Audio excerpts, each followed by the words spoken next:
तो हम लोग पढ़ रहे हैं फ्रेम्स में हम लोग ने कुछ लेक्चर्स के नोट्स हम आपको भेज चुके हैं।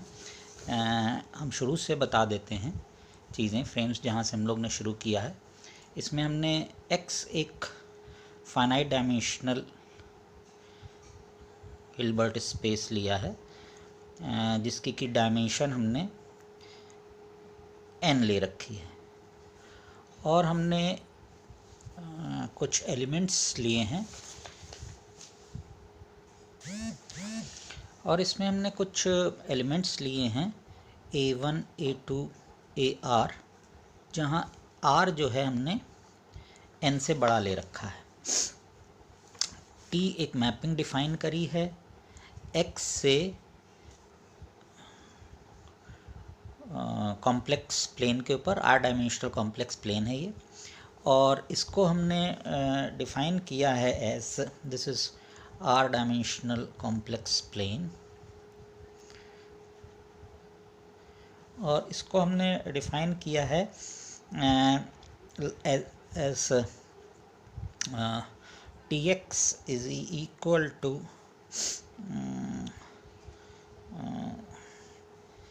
मतलब इसका पहले हमने jth एलिमेंट डिफाइन किया है as the inner product of tx with ej, जहाँ ej जो है ये हमने मान ली है इज द बेसिस ऑफ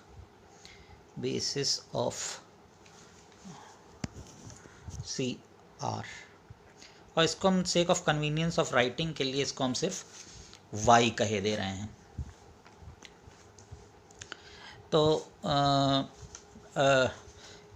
ये k जो है वेरी कर रहा है 1 से r तक, तो this is the basis of CR।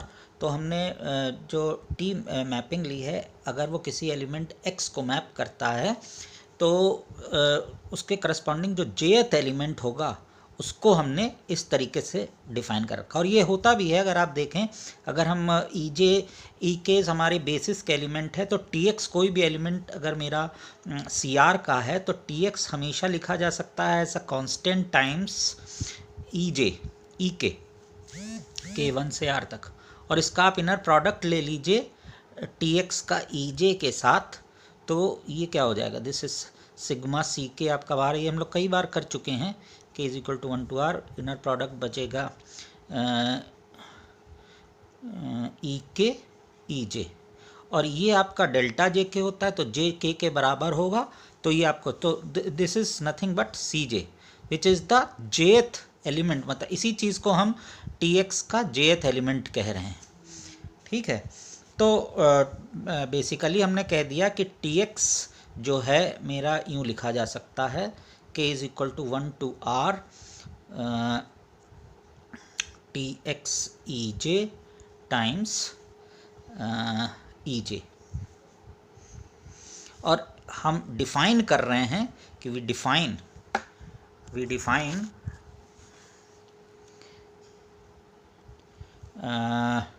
TX EJ as nothing but XAJ, ये हम डिफाइन करे दे रहे हैं। तो TX मेरा क्या हो जाएगा, TX मेरा हो जाएगा as sigma K is equal to 1 to R XAJ EJ, right. I am sorry, ये J है, ये J 1 से R तक होगा, XAJ EJ। तो अगर T मेरा ऐसा हो कि ये इन्वर्स इसका हम ढूंढ पाएँ, आई मीन A स्टार मेरा फ्रेम हो जाएगा, A स्टार जिसको कि जो कि कलेक्शन है मेरा A1 A2 AR, ये फ्रेम है इफ़ T इज़ इंजेक्टिव,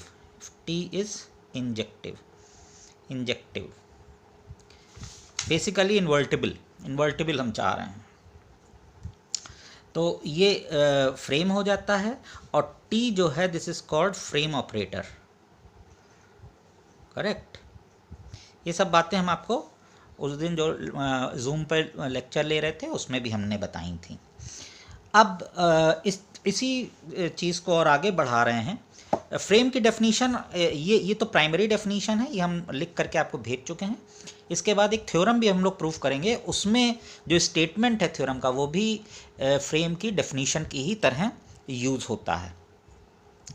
तो इसी बात को आगे बढ़ा रहे हैं कि अगर y जो हमने डिफ़ाइन कर रखा है एज, जिसको कि हम आर डायमेंशनल कॉम्प्लेक्स प्लेन कह रहे हैं, तो अगर हम इसमें एक इनर प्रोडक्ट डिफ़ाइन कर दें एज, मान लीजिए x और y कोई दो एलिमेंट हैं जो कि y को बिलोंग करते हैं, तो इसको हम लोग अगर इसमें ऐसे डिफ़ाइन कर दें कि xi yi बार है, तो y खुद एक सब स्पेस हो जाता है, y इज़ अ सब स्पेस, या हम ये कहें y is itself a Hilbert space.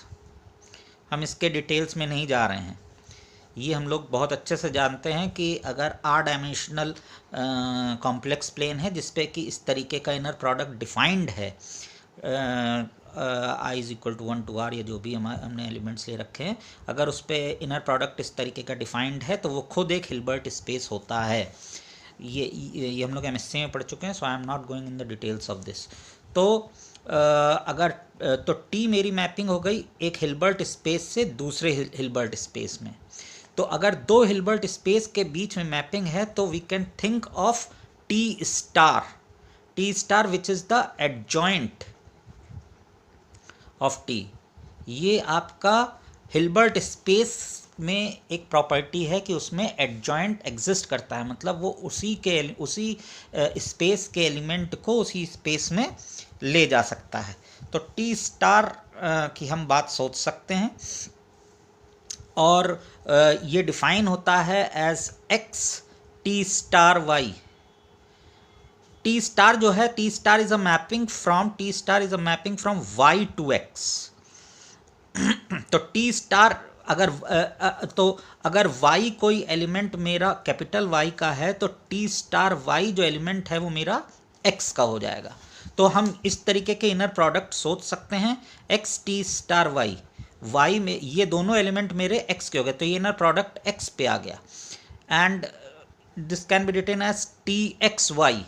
तो टी एक्स ये भी एलिमेंट y का है, ये भी एलिमेंट y का है, तो ये मेरा इनर प्रोडक्ट y पे हो गया, जहाँ x मेरा x को बिलोंग कर रहा है और y मेरा y को बिलोंग कर रहा है। तो x T star y is this. तो अगर हम x को इन पर्टिकुलर अगर हम y को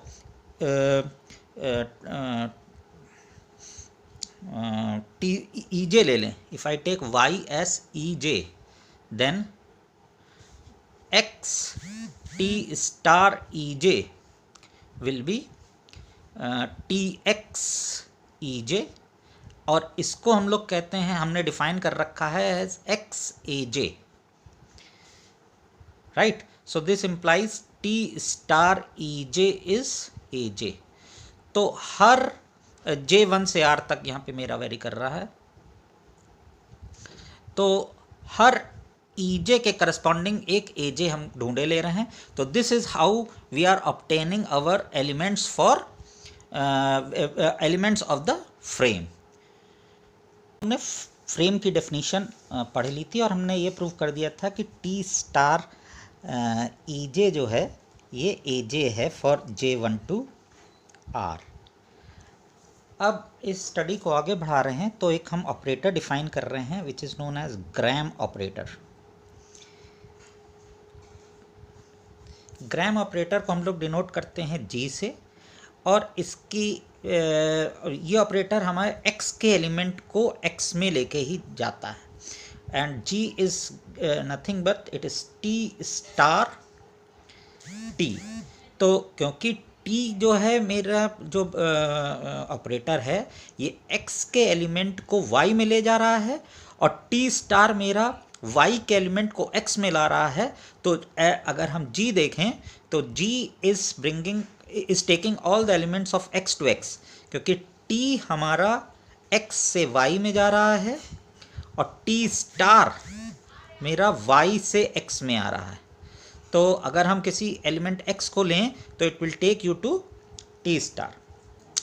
and gx can be written as this is what t star tx.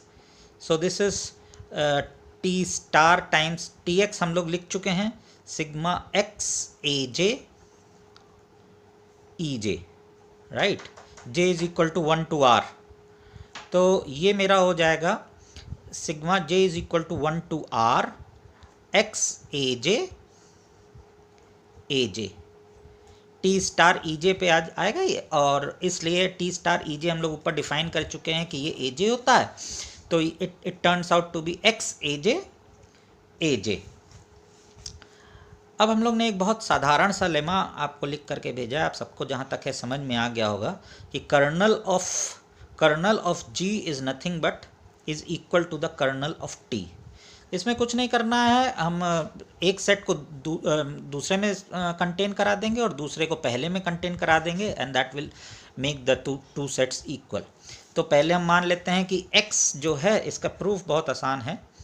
पहले हम मान लेते हैं कि x जो है g के कर्नल में है. तो इसका मतलब टी स्टार टी x जो है ये ज़ीरो है. इसका मतलब टी स्टार टी x ये ज़ीरो है. तो इसका मतलब हो गया कि टी एक्स ज़ीरो है and this implies norm of T x square is zero and which in turns implies कि टी एक्स ज़ीरो है फॉर ऑल एक्स इन जी. तो ये क्या इम्प्लाई करता है कि x जो है t के कर्नल में है. तो इसका मतलब कर्नल ऑफ g जो है कंटेन हो गया कर्नल ऑफ t में. सिमिलरली हम मान लें कि x जो है कर्नल ऑफ t में है. तो अगर t के कर्नल में है इसका मतलब tx ज़ीरो है. तो tx ज़ीरो है तो t स्टार ऑफ tx ये भी ज़ीरो हो जाएगा. सो this implies t star t operated on x ये ज़ीरो हो गया. तो इसका मतलब क्या हो गया, x बिलोंग कर गया कर्नल ऑफ g को. सो this implies kernel of t is contained in kernel of g. तो इन दोनों को अगर आप देखिए, kernel of g is contained in kernel of t और kernel of t is contained in kernel of g. तो this will implies kernel of t is equal to kernel of g. इसके बाद हम लोग एक थ्योरम और prove करी है हम लोगों ने, जिसमें हमने कहा है कि ए स्टार अगर हम इस तरीके से लिखें A1 A2 AR और this is a frame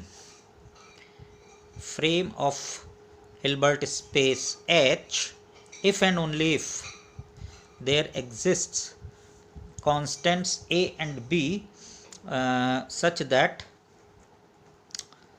that a norm of x square is less than or equal to norm of tx square is less than or equal to b norm of x square. तो ये जो है इस theorem का जो statement है ये भी हमारा क्या कहते हैं डेफिनीशन फ्रेम की डेफिनीशन की तरह यूज़ होता है. This statement is also used as a definition of the frame. इसके प्रूफ को हम लोग नेक्स्ट वीडियो में पढ़ेंगे जी. इसके बाद हम लोग एक थ्योरम और प्रूफ करी है हम लोगों ने, जिसमें हमने कहा है कि ए स्टार अगर हम इस तरीके से लिखें A1 A2 AR और this is a frame of Hilbert space H if and only if there exists constants A and B such that